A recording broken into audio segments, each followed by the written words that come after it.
안녕하세요. 볼리핑 판 기자입니다. 한국과 축구 국가대표팀 친선전을 앞두고 있는 일본이 오는 21일 한일전을 나흘 앞두고 긴급사태 선언을 해제할 수도 있습니다. 어쩌면 한일전에 5,000명이 아니라 그 이상의 관중이 들어올 수도 있겠습니다.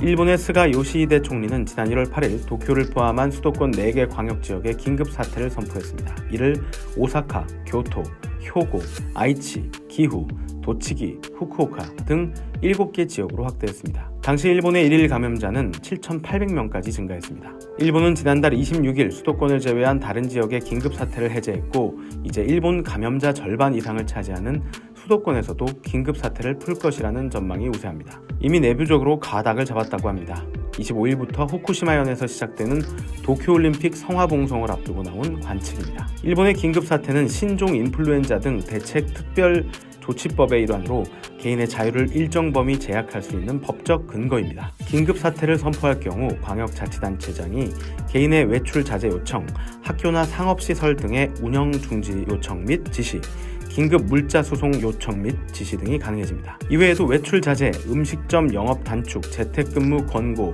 전시회 등이 인파가 몰리는 행사는 최대 5,000명 상한 설정 등이 긴급사태의 조치 내용입니다. 하루 1,000명 이상의 코로나19 신규 확진자가 나오는데 5,000명 이상의 행사를 허용한다는 것을 보면 우리의 입장에서는 선뜻 이해가 가지 않습니다. 사실 우리가 우려하는 것은 한일전입니다. 25일 한일전이 펼쳐지는 요코하마는 일본 혼슈 가나가와현에 위치하고 있습니다. 도쿄와 그리 멀지 않습니다. 가나가와현은 18일 기준 46,000여 명이 확진됐고 사망이 760명 이상, 현재 감염자는 1,000명 이상이 있습니다. 5,000명의 관중 앞에서 우리 선수들이 활약해야 합니다.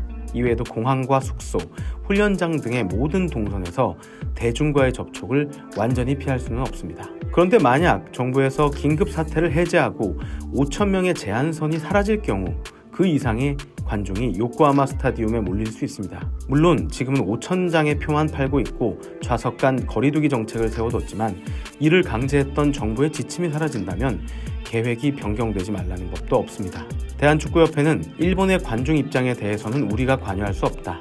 관중 입장 여부와 무관하게 우리 대표팀의 방역에 만전을 기할 예정이다라고 했습니다. 일본은 올해 벚꽃이 예년보다 빨리 개화한다고 합니다. 일본 의사회는 올해 벚꽃이 예년보다 빨리 개화한다. 불필요한 외출 자제가 요청되고 있기 때문에 벚꽃나무 아래를 지날 때에는 멈춰서 있지 말고 혼잡하게도 만들지 말아달라고 자국 국민들에게 당부했습니다. 벚꽃이 문제가 아닌 것 같습니다.